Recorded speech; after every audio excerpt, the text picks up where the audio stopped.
नमस्कार, स्वदेश न्यूज के खास प्रोग्राम जनता मांगे जवाब में आप सभी का स्वागत है। मैं हूं आपके साथ राखी। सुप्रीम कोर्ट में अक्सर ऐसे मामले आते हैं जिनका काफी दूरगामी असर पड़ता है। संविधान से जुड़े प्रावधानों से जुड़े गंभीर सवाल की गुत्थी सुलझाने को लेकर भी विवाद आते रहते हैं। ऐसा ही मामला केंद्रीय जांच एजेंसियों द्वारा राज्यों के अधिकार क्षेत्र के कथित उल्लंघन से जुड़ा है। केंद्रीय जांच एजेंसियां और राज्यों से जुड़े इस गंभीर मामले पर सुनवाई के दौरान सेंटर की ओर से solicitor general Tushar Mehta supreme court में पेश हुए थे। सुप्रीम कोर्ट की पीठ ने तुषार मेहता से गंभीर सवाल पूछ लिया। बेंच ने एसजी तुषार मेहता से पूछा कि केंद्रीय जांच एजेंसी सीबीआई को अन्य राज्य में जाकर जांच करने का आदेश देने के लिए कौन अधिकृत है। दरअसल केंद्र ने पहले दावा किया था कि उसका सीबीआई पर कोई नियंत्रण नहीं है। सुप्रीम कोर्ट ने इस दावे को अस्वीकार किया और पूछा कि यदि केंद्र पर सीबीआई पर नियंत्रण नहीं है तो फिर प्रीमियर जांच एजेंसी को छानबीन के लिए दूसरे राज्यों में कौन भेजता है। जस्टिस बीआर गवई और जस्टिस संदीप मेहता की पीठ ने एक बार फिर से ये बात सॉलिसिटर जनरल तुषार मेहता से पूछी। पीठ ने कहा, सीबीआई को दूसरे राज्य में जाकर जांच शुरू करने का निर्देश देने वाली अथॉरिटी कौन है।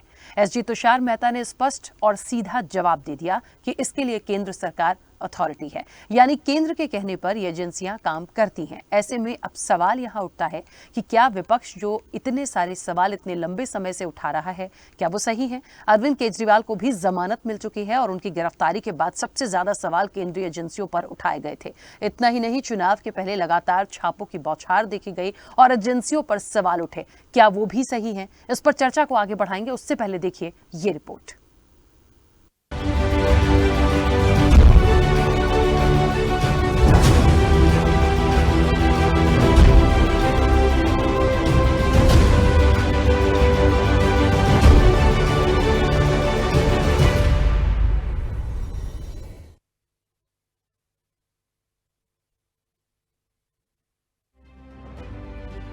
केंद्र सरकार ने हाल ही में सुप्रीम कोर्ट में एक महत्वपूर्ण दलील प्रस्तुत की है, जिसमें कहा गया है कि केंद्रीय जांच ब्यूरो यानी सीबीआई भारत सरकार के नियंत्रण में नहीं है। ये बयान पश्चिम बंगाल सरकार द्वारा दायर एक मुकदमे के संदर्भ में आया है, जिसमें 2018 में डीएसपी एक्ट के सेक्शन 5A के तहत राज्य की अनुमति वापस लेने के बावजूद सीबीआई को राज्य में जांच के लिए भेजा जा रहा है, जो संघीय संविधान की भावना के विपरीत है। संघीय एजेंसियां विशेष सरकारी संगठन हैं, जो किसी विशिष्ट उद्देश्य के लिए स्थापित की जाती हैं, जैसे कि संसाधनों का प्रबंधन या राष्ट्रीय सुरक्षा मुद्दे। संघीय एजेंसियां उन उद्योगों या प्रथाओं को विनियमित करने के लिए बनाई गई हैं, जिनके लिए करीबी निरीक्षण या विशेष विशेषज्ञता की आवश्यकता होती है। राज्य सरकार ने सीबीआई पर बिना उनकी सहमति के जांच जारी रखने का आरोप लगाया है। पश्चिम बंगाल सरकार ने अपने मुकदमे में कहा कि उन्होंने राज्य में मामलों की जांच के लिए सीबीआई को दी गई सामान्य सहमति 16 नवंबर 2018 को वापस ले ली थी। इसके बावजूद सीबीआई ने एफआईआर दर्ज करना और जांच जारी रखी है, जिसे राज्य सरकार ने संघीय ढांचे के खिलाफ बताया है। सुप्रीम कोर्ट में केंद्र सरकार की ओर से सॉलिसिटर जनरल तुषार मेहता ने पेश होकर कहा, सीबीआई एक स्वतंत्र कानूनी इकाई है, इस पर केंद्र सरकार का कोई नियंत्रण नहीं है। संविधान के अनुच्छेद 131 के तहत सीबीआई के खिलाफ मुकदमा दायर नहीं किया जा सकता है। यह अनुच्छेद शासन की संघीय इकाइयों के बीच विवादों को तय करने का एक उपाय है। अनुच्छेद 131 के तहत सुप्रीम कोर्ट में जो याचिका लगाई गई है, अनुच्छेद 131 के तहत सुप्रीम कोर्ट में जो याचिका लगाई गई है, उसमें सुप्रीम कोर्ट को केंद्र बनाम राज्य या फिर केंद्र बनाम एक से ज्यादा राज्य का या फिर राज्य बनाम राज्य से जुड़े मसलों पर विचार करने और उस पर निर्देश देने का अधिकार प्राप्त है। पश्चिम बंगाल ने केंद्र सरकार पर उसके अधिकार क्षेत्र में आने वाले मामलों में हस्तक्षेप करने का आरोप लगाया है। दिल्ली पुलिस कानून के प्रावधानों का हवाला देते हुए बताया गया कि राज्य सरकार ने अपनी अनुमति वापस ले ली। इसके बावजूद केंद्र ने सीबीआई को प्रदेश में तैनात करना बंद नहीं किया। सॉलिसिटर जनरल तुषार मेहता ने कहा कि पश्चिम बंगाल की याचिका कोर्ट में पोषणीय नहीं है, लिहाजा इसे खारिज कर दिया जाए। उन्होंने दलील दी है कि इस मामले में गलत तरीके से केंद्र को डिफेंडेंट बनाया गया है। अब इस पूरे मामले के सामने आने के बाद एक सवाल है, क्या एजेंसियां जांच से पहले लेती हैं राज्य सरकार की इजाजत? तो जवाब हाँ है। दरअसल एक मामले की सुनवाई करते हुए सुप्रीम कोर्ट भी ये बात साफ तौर पर कह चुका है कि बिना राज्य सरकार की अनुमति के सीबीआई वहां जांच नहीं कर सकती। न्यायमूर्ति एएम खानविलकर और न्यायमूर्ति बीआर गवई की पीठ ने कहा था कि ये प्रावधान संविधान के अनुरूप है। दूसरा बड़ा सवाल, क्या ईडी को भी कार्रवाई के लिए राज्य सरकार की अनुमति की जरूरत होती है या नहीं? दरअसल यहाँ prevention of money laundering act के तहत ईडी को कार्रवाई करने के लिए राज्य सरकार की अनुमति की जरूरत नहीं है। ये एजेंसी एफआईआर के आधार पर कार्रवाई शुरू कर सकती है। आतंकवाद से जुड़े मामलों की जांच करने वाली नेशनल इन्वेस्टिगेशन एजेंसी को जांच और कार्रवाई करने के लिए राज्य सरकार की परमिशन की जरूरत नहीं होती है। एनआईए राज्य पुलिस बलों और अन्य एजेंसियों से आतंकवाद से संबंधित मामलों की जांच भी अपने हाथ में ले सकती है। उधर ये देखना होगा कि यूपीए शासनकाल में सुप्रीम कोर्ट ने कहा था कि सीबीआई पिंजरे में बंद तोता है। हालांकि उन्होंने ये बात एक मामले की सुनवाई के दौरान कही थी। इस पूरे मामले में सुनवाई के दौरान एसजी मेहता और सिब्बल के बीच कई दिलचस्प बातचीत देखने को मिली। एसजी ने कहा कि ईडी केवल मनी लॉन्ड्रिंग के आरोपियों से जब्त की गई भारी मात्रा में नकदी की गिनती में मदद करने के लिए किसी राज्य में प्रवेश करती है। सिब्बल ने एसजी की प्रारंभिक आपत्ति को खारिज कर दिया और राज्य को शीर्ष अदालत की बजाय उच्च न्यायालय का रुख करना चाहिए था। अब इस मामले में सुप्रीम कोर्ट का निर्णय भारतीय न्यायिक प्रणाली और संघीय ढांचे के लिए महत्वपूर्ण होगा, क्योंकि ये निर्धारित करेगा कि केंद्र और राज्यों के बीच संबंधों में सीबीआई की भूमिका क्या होगी। इसके अलावा ये भी स्पष्ट होगा कि क्या सीबीआई को वास्तव में केंद्र सरकार से स्वतंत्रता प्राप्त है या नहीं। स्पेशल रिपोर्ट, स्वदेश न्यूज।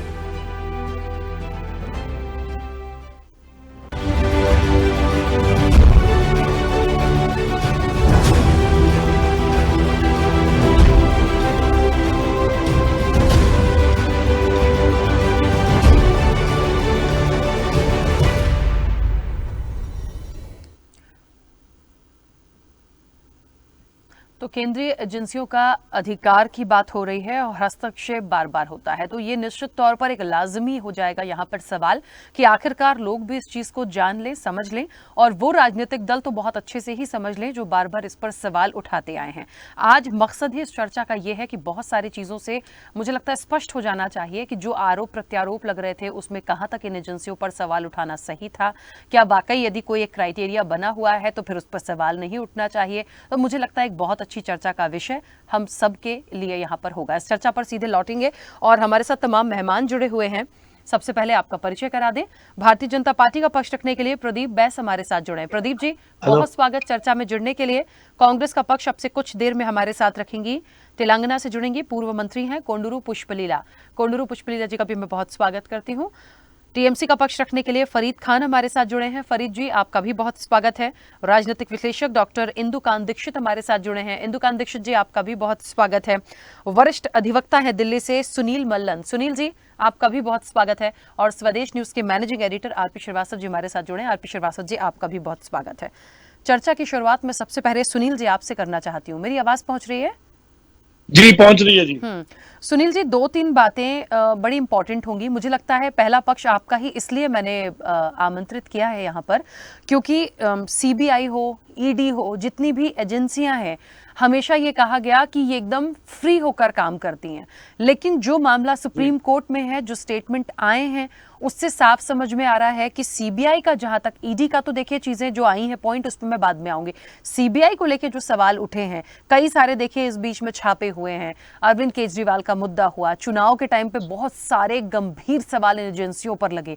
तो ये लाजमी हो जाता है जानना कि क्या वाकई ये स्वतंत्र हैं, किसी के अधीन है, क्या केंद्र सरकार जो है वो ऑर्डर कर सकती है, परमिशन दी जाती है सीबीआई को तब वो जाती हैं। क्योंकि ये पॉइंट तो क्लियर है कि यदि कोई स्टेट यदि मना कर दे कि नहीं हमें ये नहीं कराना है, तो फिर ईडी जबरदस्ती, सीबीआई जबरदस्ती नहीं कर सकता। तो मुझे लगता है इन चीजों को थोड़ा स्पष्ट होना जरूरी है। मुझे लगता है बेहतर आप इस पर बता पाएंगे। मुद्दा बहुत अच्छा है। इसमें सबसे पहले मैं एक बात बताना चाहता हूँ। एक लेमैन, गांव की भाषा में अगर बात करें तो मेरा सवाल आपके ऊपर हो जाएगा। आप एक इंडिपेंडेंट एंकर हैं, बट फिर भी कहीं ना कहीं आप अपने चैनल से जुड़े हैं। आपकी सैलरी, आपकी अप्रेजल, आपकी सारी चीजें आपके चैनल के एचआर डिपार्टमेंट के थ्रू आपके हेड ऑफ द डिपार्टमेंट के साथ जुड़ी हुई हैं। इसी तरह सेंट्रल गवर्नमेंट, अगर मैं सीबीआई की बात करूं तो सीबीआई का अन्नदाता, मैं शब्द यूज कर रहा हूं अन्नदाता, उसके फंडिंग, उसकी सैलरीज, उसके रिसोर्सेज, उसकी पावर्स तो एक्ट में लिखी हैं, बट बाकी कंट्रोल जो है वो सेंट्रल गवर्नमेंट के पास है। कल को कोई भी किसी तरह की भी कोई कह सकते हैं इम्पीचमेंट शुरू होती है या कोई ऐसी चीज आती है, तो सेंट्रल गवर्नमेंट की क्योंकि पावर है वो उसको कंट्रोल कर सकती है। सीबीआई के हेड को लगाने के समय पे सेंट्रल गवर्नमेंट का रोल रहता है, जैसे स्टेट गवर्नमेंट के सामने पुलिस रहती है।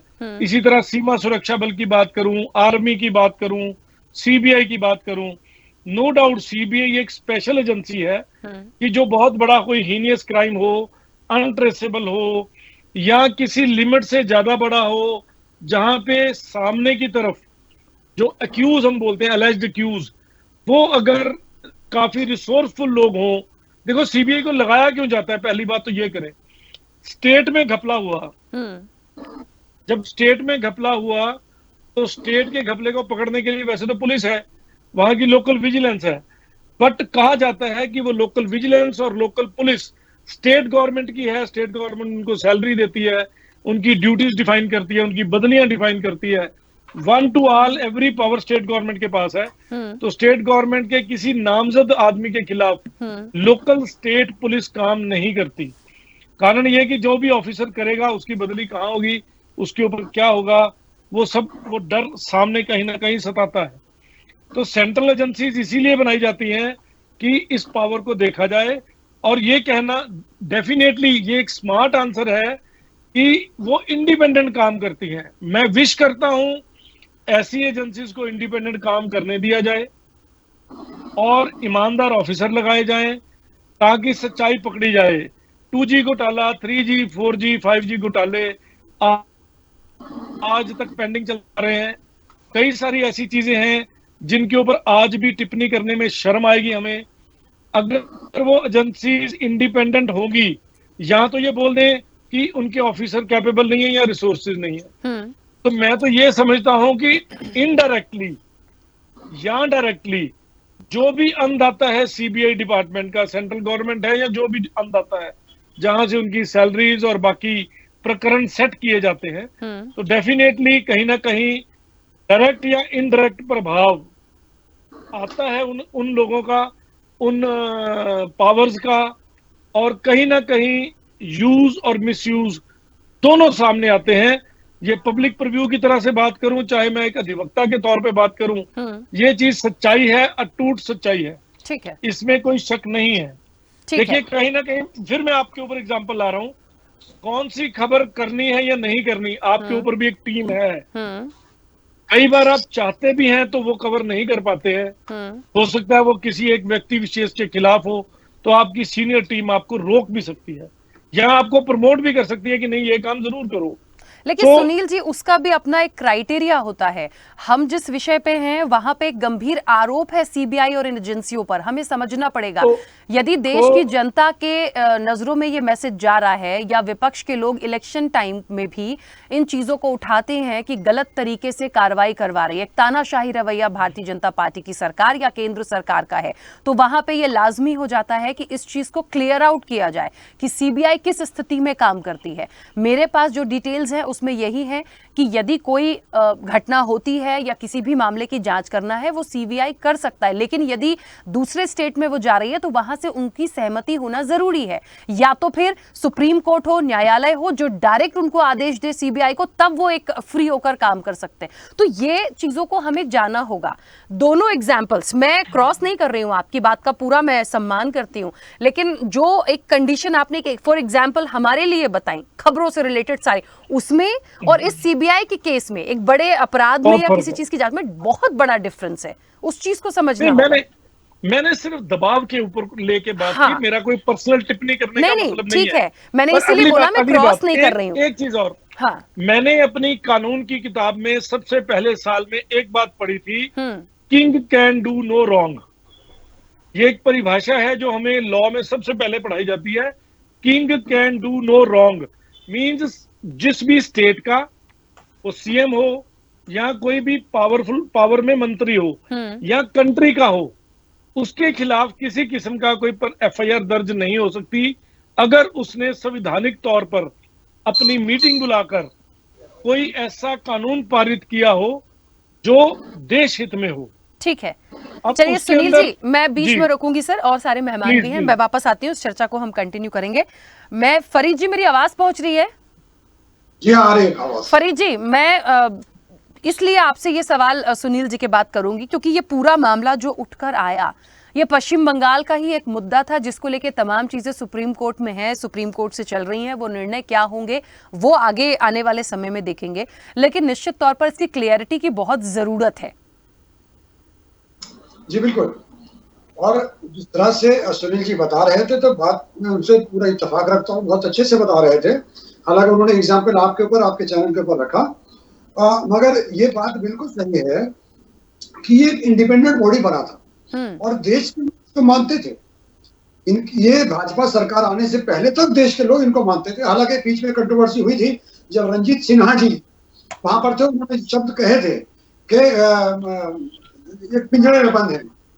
मगर आप देखिए कि उन्होंने जो बात कही थी, मगर आज के जमाने में ये तो केस के अलावा मैं आपको सबूत के साथ बोल सकता हूं कि हमारे में बीजेपी मुख्यालय से या बीजेपी के बड़े नेताओं के घर से सीबीआई और इंडिपेंडेंट बॉडी हर देश की है, होनी ही चाहिए, इंडिपेंडेंट इंक्वायरी होनी चाहिए।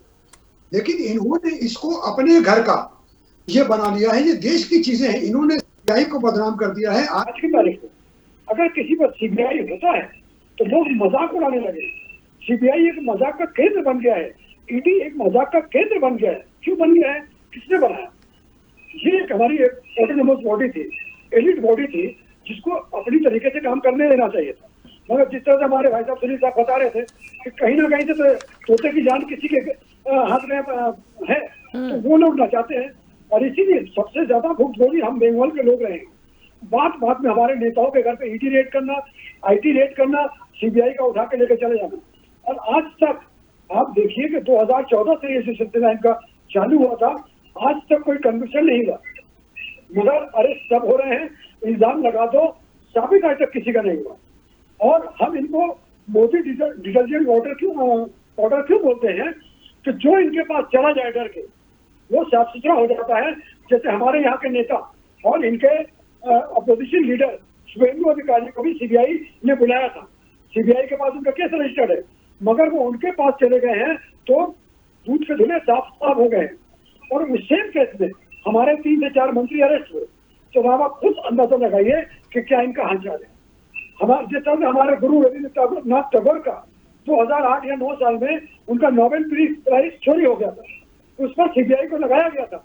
सीबीआई आज तक उसे ढूंढ के निकाल नहीं सकी है। ठीक है, फाइनली वो केस बंद कर दिया गया। ठीक है फरीद जी, 1 मिनट, वापस आती हूँ। प्रदीप जी, आवाज पहुंच रही है मेरी?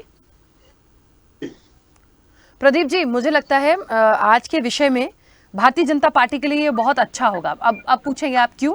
वो इसलिए क्योंकि कई सारे आरोप, मैंने शुरुआत में ही बोला, बहुत आरोप लगे हैं केंद्रीय एजेंसियों पर, और मुझे लगता है उनकी स्वतंत्रता पर, और इस इलेक्शन में भी हमने बहुत सुना, बहुत सारी घटनाओं को लेके सुना। तो मुझे लगता है एक सार्थक चर्चा होगी और कुछ ऐसा निकल कर आएगा, सारे पॉइंट्स क्लियर होंगे। मैं आपसे बस ये जानना चाहती हूँ कि सीबीआई, ठीक है, उनको वो अनुमति होती है, केंद्र सरकार उनको बोलता है, वो कर सकते हैं, सारी चीजें समझ में आती हैं, क्योंकि पहले था नहीं, अब कह रहे नियंत्रण से बाहर है। मुझे लगता है इन सारी चीजों के बीच में एक सबसे महत्वपूर्ण बात है कि आप यदि सहमति देते भी हैं या आप यदि आदेश देते भी हैं, लेकिन जिस स्टेट में आप कार्रवाई कर रहे हैं वहां की सहमति जरूरी होती है। यदि वहां की सहमति नहीं है तो फिर आप कार्रवाई नहीं करेंगे, सीबीआई नहीं कर सकती। बावजूद इसके सीबीआई रुकती नहीं है, तो इसको क्या माना जाएगा?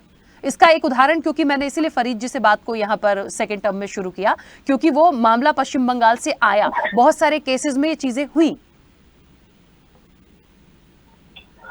सारी बातों को कंसिडर करते हुए जो आपने कहा, सबसे पहले शुरुआत में जो आदरणीय वकील साहब ने बात कहा और अभी जो बंगाल के वक्ता बोल रहे थे उसको कहा। देखिए, सेंट्रल गवर्नमेंट, अगर मैं जैसे वकील साहब ने एक बड़ी सिंपल सी, ताकि सबको समझ में आए, शुरुआत की कि लेमैन्स लैंग्वेज में आप बताइए, अगर मामला नेशनल इंटरेस्ट का है, आप बताइए एनआईए के टीम पे बंगाल में अटैक हुआ, ठीक है, तो क्या आप एक्सपेक्ट कर सकते हैं कि स्टेट मशीनरी जो है इसको आगे प्रिजुडिस से रहित और फ्री एंड फेयर रूप में जांच करने देगी? मामला नेशनल इंटरेस्ट का है, तो वहाँ केंद्र तो करेगा ना। और मतलब ये एक मैं एक एडवोकेट नहीं हूँ, तो मैं बहुत ज्यादा टेक्निकलिटी और लीगलिटी पे तो मैं नहीं कहूंगा, लेकिन संविधान बना है वेलफेयर स्टेट के लिए, देश की जनता की सुरक्षा के लिए, देश की जनता के विकास के लिए। लेकिन अगर जिस प्रकार से हथियार बंगाल में पकड़े गए या जिस प्रकार से बंगाल की जनता के साथ दुष्कर्म दुर्व्यवहार हुए, क्या उसको संज्ञान में ले करके अगर स्टेट मशीनरी कोई काम कर रही है, सेंट्रल गवर्नमेंट की मशीनरी का एजेंसी कोई काम कर रही है, तो क्या उसको रोका जाना चाहिए? मान लीजिए कॉन्स्टिट्यूशन है, रूल्स हैं, लेकिन अल्टीमेटली सिक्योरिटी और welfare of the citizen of the country is more important, मेरा ऐसा मानना है।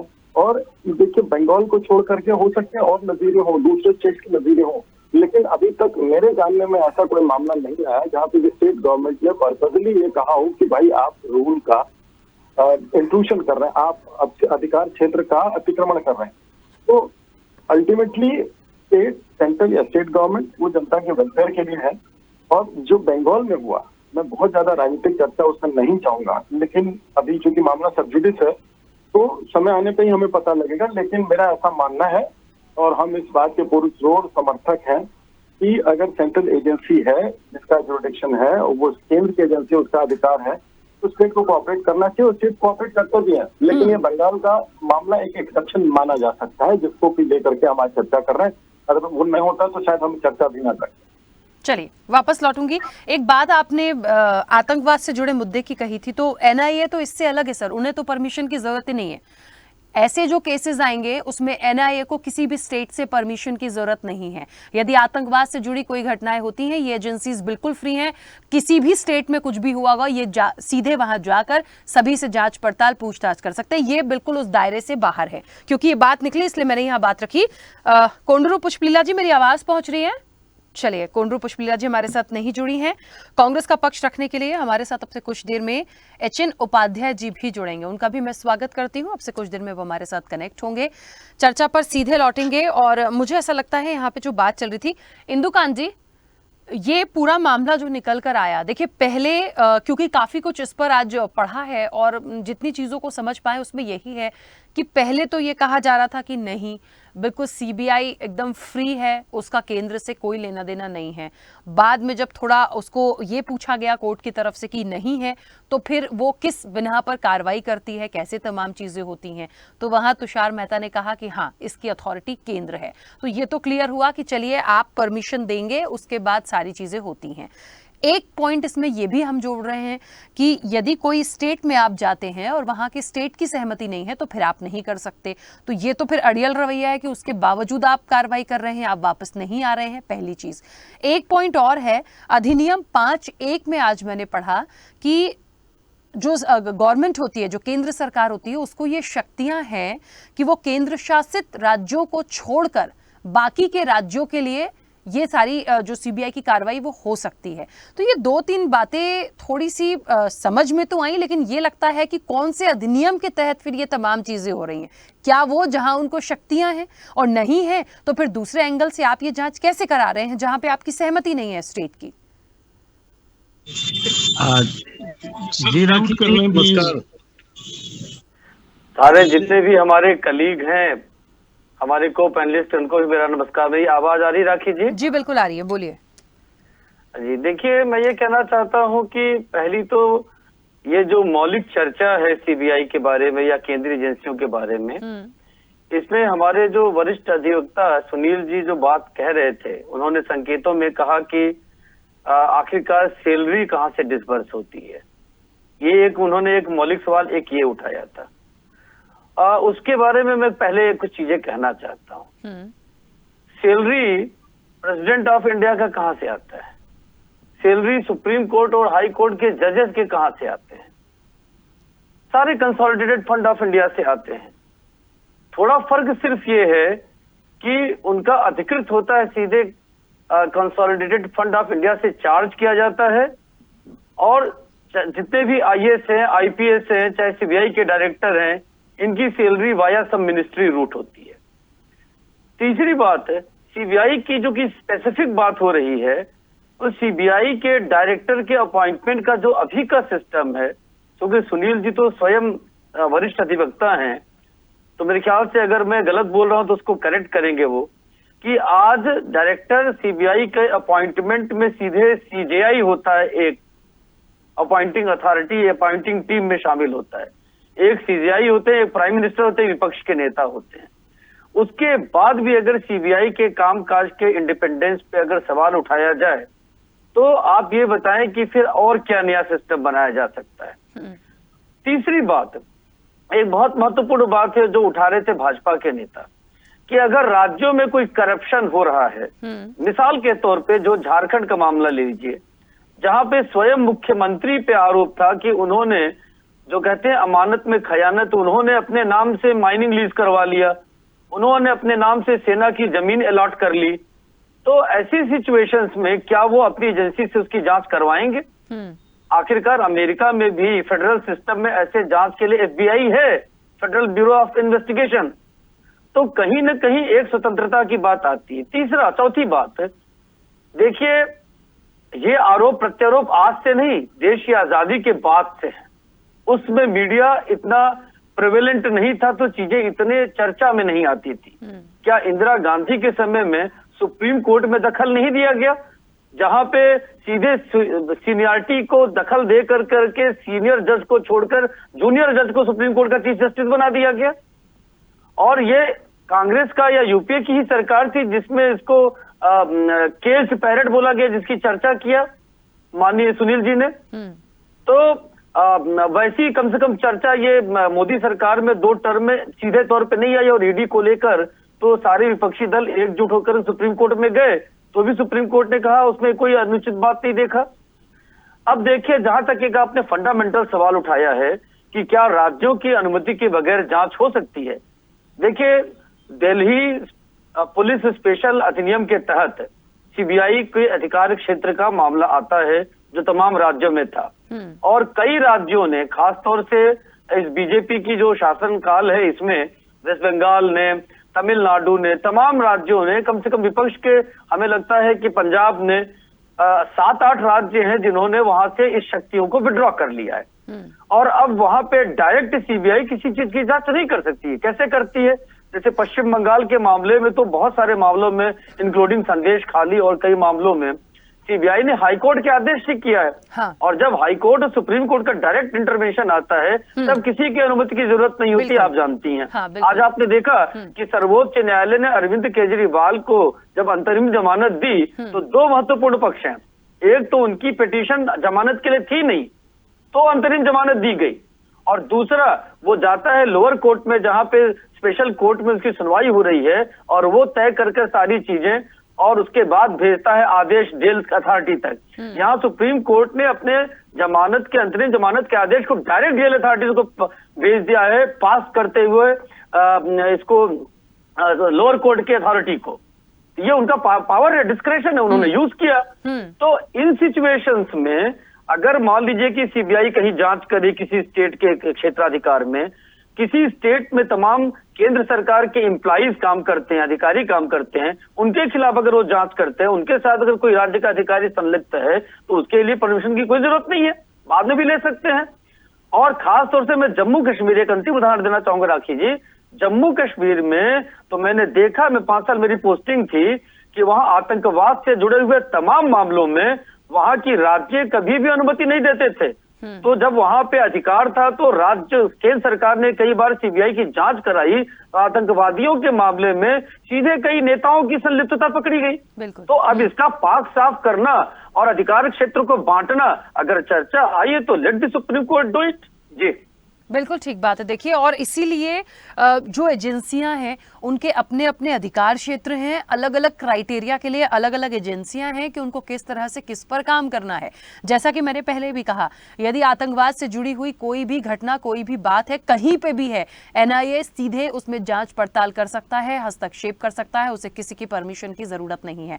दूसरे पॉइंट से मैं बिल्कुल सहमत हूं, क्योंकि मैंने यही चीज कही थी, यदि किसी भी स्टेट में यदि जाना है तो आप न्यायालय के आदेश के साथ जाए सीबीआई, उनको कोई नहीं रोकेगा। लेकिन आप यदि सरकार के कहने से या तमाम चीजें करते हैं तो फिर आपको परमिशन लगेगी। तो बहुत सारी चीजें हैं मुझे लगता है जो क्लियर करने की जरूरत है। सिर्फ ऐसे ही सवाल उठा दें, आरोप लगा दें, उससे कुछ नहीं होगा। आरपी श्रीवास्तव जी, मुझे लगता है क्योंकि केंद्रीय एजेंसियों के अधिकार क्षेत्र हैं, सबके अपने अपने काम है, ईडी को भी, ईडी के बारे में भी जितना हमने तमाम चीजों को देखा, ईडी को भी जरूरत नहीं है। यदि कहीं किसी मामले में एफआईआर हुई है तो ईडी जाकर जांच पड़ताल कर सकती है। सीबीआई को लेकर बार बार सवाल हुए, जबकि सबसे ज्यादा मुझे लगता है कोई बड़ा कोई घटना होती है, अपराध होता है, उसमें ठीक है, लेकिन नियम कानून बिल्कुल स्पष्ट है।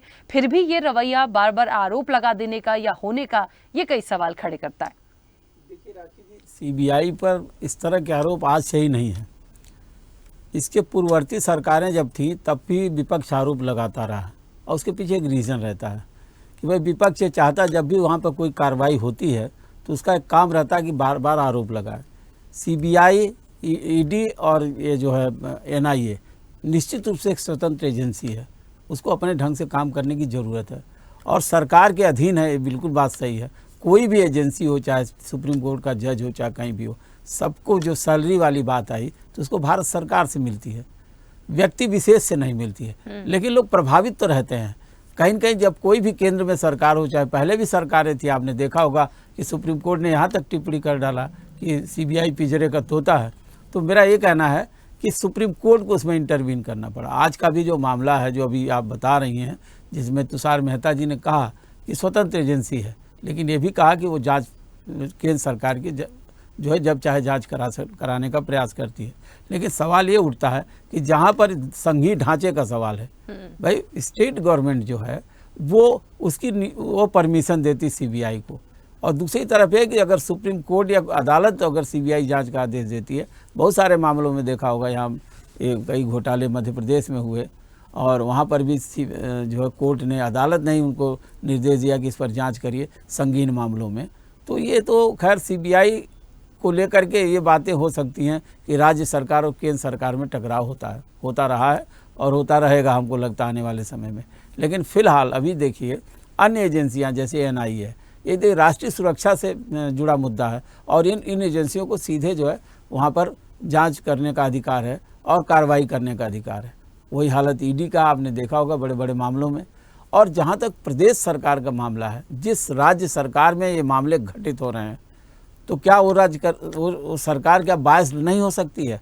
या बड़े हाई प्रोफाइल मामलों में आप जा कर के देखिए तो वहाँ पर ये होता है कि राज्य सरकार प्रभावित रहती है। ऐसे में केंद्र सरकार और ये स्वतंत्र एजेंसियों का दायित्व हो जाता है कि इन पर जाके जांच पड़ताल करें और उन पर कार्रवाई करें। तो ये सारा मामला ही है। लेकिन जहाँ तक सीबीआई का मामला है, वहाँ आप बराबर देखती आ रही हैं कि चाहे वर्तमान 2014 पहले सरकार रही है, तो जो वर्तमान सरकार है ये विपक्ष में थी और इन्होंने भी बहुत सारे सवाल खड़ा किए कि सीबीआई जो इस तरह के प्रभाव में काम कर रही है। आज़ादी के बाद से आज तक देखिए इन एजेंसियों पर लगातार आरोप लगते रहे और चूंकि सरकार जो रहती है केंद्र में, उसको लेकर के सवाल खड़े होते रहे। तो ये निष्पक्षता का जहाँ तक सवाल है, एजेंसी कोई भी हो राकेश जी, चाहे सीबीआई हो, ईडी हो, एनआईए हो, तमाम चीज़ें हो, अगर मान लीजिए कहीं ऐसा लगता है, इनको भी जांच करने के लिए ऐसा नहीं है कि सरकार के निर्देश की ज़रूरत है। वो अपनी जांच अगर निष्पक्ष करती हैं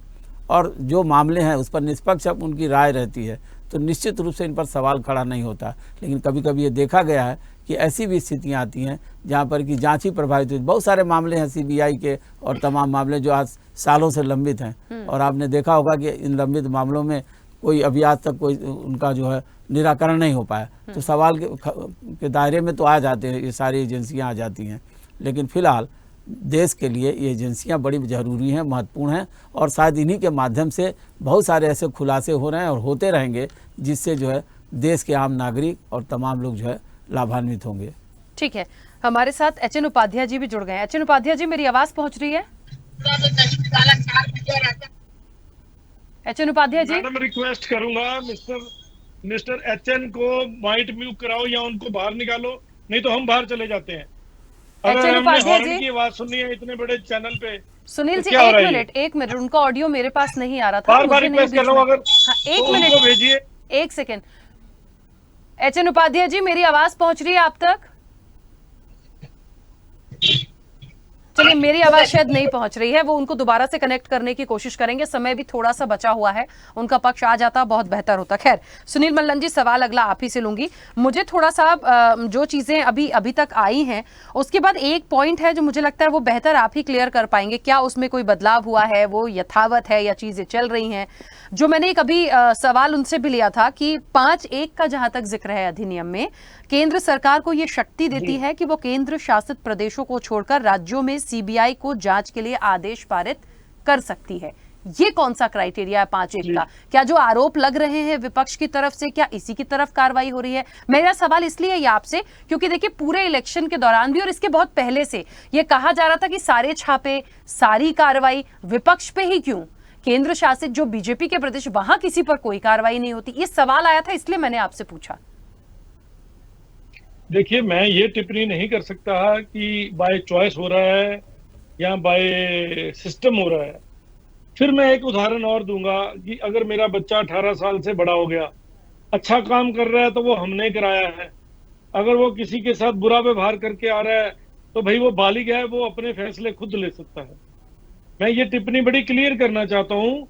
बेशक हमारे जजेस, हमारे कई सारे ऑलमोस्ट फंड सारा सरकार से आता है, बट स्टेट गवर्नमेंट की जो पुलिस रहती है, पुलिस के ऊपर पूरा अधिकार, म्यूनिसिपल कॉर्पोरेशन के ऊपर पूरा अधिकार उस स्टेट गवर्नमेंट का रहता है, क्योंकि बदलियां, प्रमोशन, कई कुछ उनके हाथ में रहता है।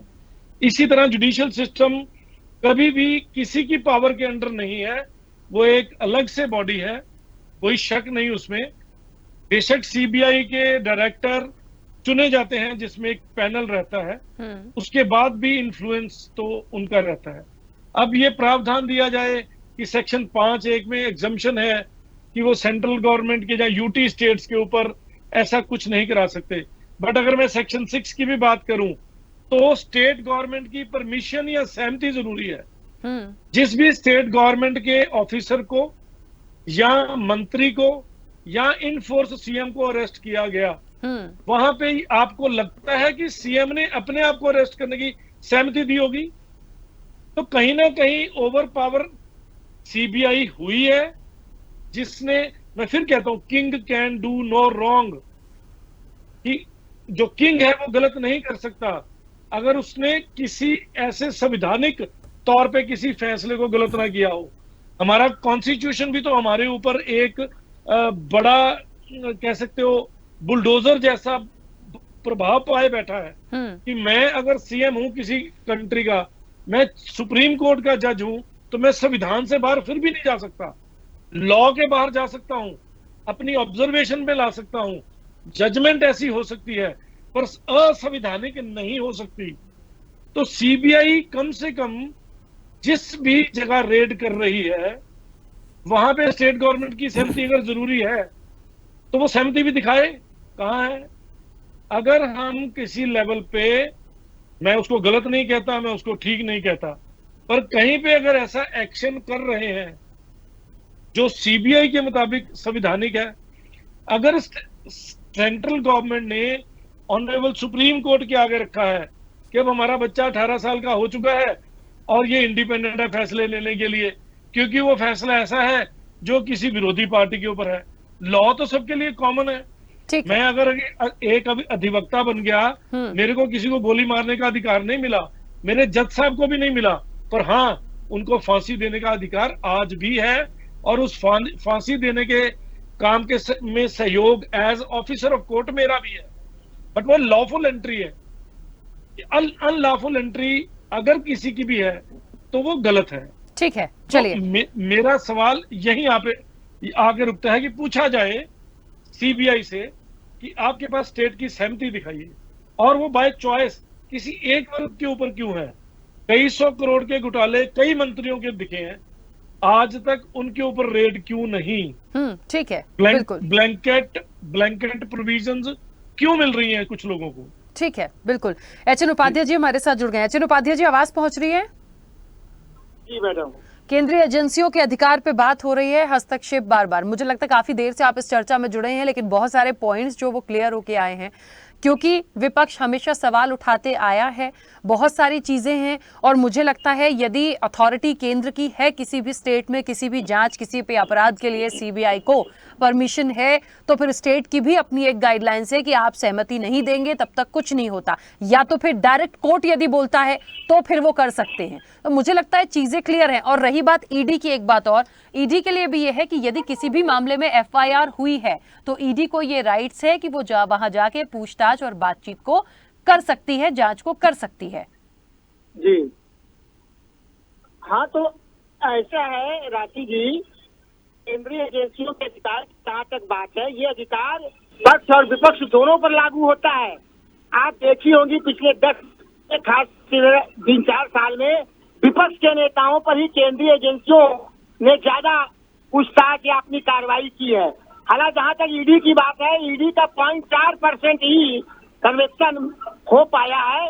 इसे से पता चलता है कि ईडी की कार्रवाई और अन्य केंद्रीय एजेंसियों की कार्रवाई सरकार के दबाव में विपक्ष के नेताओं को परेशान करने के लिए और विपक्ष के नेताओं को अपनी पार्टी में शामिल करने के लिए, चुनाव का गलत इस्तेमाल करके अपने पक्ष में जो है नेताओं को मोड़ने के लिए, इन सब के लिए किया जा रहा है। इसलिए केंद्रीय एजेंसियों के अधिकार तो है, लेकिन उसका अधिकार दूसरे पर भी, दोनों पक्षों पर निष्पक्ष होकर प्रयोग किया जाना चाहिए, तभी इसकी जो है विश्वसनीयता बनी रहेगी। मैडम चलिए, लेकिन एक बात अभी निकल के आई अजय उपाध्याय जी, कभी ऐसा हुआ है कि किसी भी स्टेट में सीबीआई से ये पूछा गया हो कि जब हमारी सहमति नहीं है या हम जब सहमति नहीं दे रहे हैं तो आप ये कार्रवाई कैसे कर सकते हैं? देखिए कई सारे सीएम को, सिटिंग सीएम को उठाया गया है, आरोप लगे हैं, जेल तक पहुंचे हैं, तो उनके भी कुछ अपने अधिकार क्षेत्र है ना, कोई ना कोई बात तो होगी। या तो फिर विपक्ष को इतना मजबूत होना चाहिए कि वो क्रॉस क्वेश्चन कर सके, ऐसे तो कोई किसी को नहीं उठा के लेके जाएगा ना सर, ये भी हमें देखना पड़ेगा यहाँ पर। आदरणीय नेता राहुल गांधी जी और अन्य नेता हमेशा जो है विरोध करते रहते हैं कि इन केंद्रीय संस्थानों का दुरुपयोग नहीं होना चाहिए। आप तो देख ही रही होंगी, हर जगह दुरुपयोग हो रहा है, चाहे अरविंद केजरीवाल का मामला हो, चाहे शिबू सोरेन का मामला हो। जब चुनाव नजदीक आता है तभी इन पर जो है तो इनका कार्रवाई की होती है। ठीक है, उनका अधिकार है, कार्रवाई करें, लेकिन जो उनकी बात हम करते हैं, जो विपक्ष के नेता जब भारतीय जनता पार्टी में चले जाते हैं और माना जाता है कि वॉशिंग मशीन से धुल गए, वो साफ हो गए और केंद्रीय एजेंसियां अपनी जांच वहां पर रोक देती है या वापस ले लेती है, तो आप बताइए कहाँ से विश्वसनीयता बनी है? कांग्रेस की इस तरह से नहीं होता था भाई। अगर कार्रवाई होती थी तो सरकार किसी प्रकार का दबाव नहीं देगी। राज्य की जो स्वायत्तता है वह भी कायम थी और केंद्रीय एजेंसियों का जो अधिकार है वो भी सही ढंग से उपयोग हो रहा था। लेकिन वर्तमान में ये सरकार जो है, खासतौर से बीजेपी की सरकार या एनडीए की सरकार हम कह सकते हैं, ये अपने लाभ के लिए इनका उपयोग कर रही है। इसलिए जो है जनता में इसका गलत संदेश जा रहा है, आम धारणा बन गई है, अरे इसमें कुछ नहीं है, ये तो बीजेपी के दबाव में आकर जो इनकी जांच हो रही है। आप बताइए, जैसे अजित पवार जी हो, चाहे उनकी अभी वाइफ को ही वहां पर छूट मिल गई जो है, और ऐसे इनके पार्टी में जो चला जा रहा है उसकी सब जांच बंद हो जा रही है। देखिए तो मुझे एचएन उपाध्याय जी एक बहुत छोटी सी बात बोलूंगी क्योंकि समय हो गया है। कोई भी मामला किसी को भी लेके किसी के भी स्टेट में आया, वो किसी भी दिग्गज को लेके हुआ, आम कार्यकर्ता को लेके हुआ, किसी को भी लेके हुआ, आप जब नियम में ये है कि किसी भी स्टेट के लिए आप जाएंगे तो वहां की परमिशन आपको चाहिए, ये क्रॉस हो सकता है, पूछा जा सकता है, नहीं हो रहा है, कोई जवाब नहीं मिलता है, कोर्ट चले जाइए। कोर्ट जब डायरेक्ट उनको एक आदेश देता है तब तो सीबीआई बिल्कुल कार्रवाई कर सकती है और कोर्ट के आदेश पे तो कोई क्रॉस भी नहीं कर सकता, कोई भी राजनीतिक दल हो या दिग्गज हो। तो इस नियम से तमाम चीजें चले ना, क्यों बार बार सिर्फ हम ये कह दें कि गलत ही है एजेंसियां या हम उन पर सवाल ही उठा दें? हमें दोनों पक्षों को देखना पड़ेगा। देखिए, हम सिर्फ एजेंसी को टारगेट कर दे वो भी ठीक नहीं है, और आप जो कह रहे हैं मैं उससे भी सहमत हूं। मैंने तो ये सवाल इसीलिए अभी लिया था कि कुछ शक्तियां हैं 5-1 की तरह केंद्र शासित प्रदेशों को छोड़कर, वो कहीं पे भी कार्रवाई कर सकते हैं, हो सकता है ये वाली शक्तियां काम कर रही हूं। तो निश्चित तौर पर सारी चीजों को लेकर यहां चलना पड़ेगा। लेकिन फिर अभी सुनील जी ने एक बात और बोली कि यदि 5-1 में जाएंगे तो 6 को भी, सेक्शन 6 को भी समझिए, वहां पे सहमति स्टेट नहीं देगा, कुछ नहीं हो सकता बिना कोर्ट के। तो सारे नियम तो बने हुए हैं, सारी चीजें हैं, काम उसके अकॉर्डिंग क्यों नहीं हो रहा? अब इसके लिए कौन जिम्मेदार, ये एक बड़ा सवाल हो जाता है। खैर ठीक है, क्योंकि हाँ बोलिए, जल्दी से बोलिए सर, समय हो गया है। नहीं राखी जी, देखिए हमारे कहने का मतलब, हम लोगों का, हमारी पार्टी का नेताओं का यही मानना है कि केंद्रीय एजेंसियों का अधिकार है, राज्यों को भी अपनी स्वायत्तता है, और जहाँ पर राज्यों के अधिकार है उनका भी पालन होना चाहिए। अगर राज्य नहीं देती है तो कोर्ट तो है ही है, कोर्ट के आदेश से कई बार ये केंद्रीय एजेंसियां जांचती है राज्यों में, चाहे बड़े नेता हो चाहे छोटे नेता हो, ठीक है, तब कोई विवाद नहीं होगा। हम लोग कहाँ विवाद कर रहे हैं? तो ठीक है सर, तो इतना मजबूत बनना भी तो पड़ेगा ना कि आप उनको क्रॉस कर सके, उनसे जवाब ले सके कि दिखाइए पहले सहमति है आपके पास, उसके बाद लीजिए, कोर्ट जाइए, तमाम चीजें हैं ना। अब हम ऐसे ही चिल्लाने लगेंगे अरविंद केजरीवाल चले गए, वो फलाने चले गए, उनके साथ ये हो गया, उनके साथ वो हो गया, एजेंसी आई थी, ईडी खराब है, सीबीआई खराब है। हमको लॉजिक के साथ बात करनी पड़ेगी। आपको लग रहा होगा कि शायद मैं विपक्ष को, ये आज बहुत सारी स्टडी हुई है इस पर, इसीलिए चर्चा रखी थी, इसीलिए मैं इतनी बात कह रही हूँ। आपको भी राइट है, उठाइए ना, जाइए कोर्ट में, तमाम चीजें हैं, क्यों ऐसे हम किसी भी चीज को लेकर सवाल उठाएं। खैर, क्योंकि विषय ऐसा था, सभी लोगों की प्रतिक्रिया आई है। अजय उपाध्याय जी काफी देर से जुड़े थे, समय हो गया है, इसलिए दोबारा एक एक राउंड में और नहीं आ पाऊंगी। फिलहाल आज के लिए इतना ही। आप सभी का बहुत शुक्रिया इस चर्चा में जुड़ने के लिए। तो केंद्रीय एजेंसियों का अधिकार तो है, हस्तक्षेप बार बार है। देखिए, 2-3 बातें जो बिल्कुल क्लियर हो चुकी हैं। पहले कुछ और कह रहे थे केंद्र सरकार से, अब कुछ और कह रहे हैं, लेकिन जो क्राइटेरिया बना है उसका पालन आपको भी कराना पड़ेगा, उन सारी चीजों को समझना पड़ेगा। 5-1 की जो शक्तियां हैं, तो फिर 6 में भी तो अपनी शक्तियां आपको मिली हुई हैं, आप उसका फायदा क्यों नहीं उठाते, आप उसके लिए क्यों नहीं बोलते? तो मुझे लगता है ये वो सारी चीजें जिसे समझना होगा। ऐसे ही बोल के, कुछ भी बोल के आप इन तमाम चीजों में सामने नहीं आ सकते हैं, और कहीं ना कहीं भ्रमित करने का प्रयास मुझे नहीं लगता जनता को किए जाने की जरूरत है। चर्चा में इतना ही। बने रहिए स्वदेश न्यूज के साथ। सबसे पहले देश।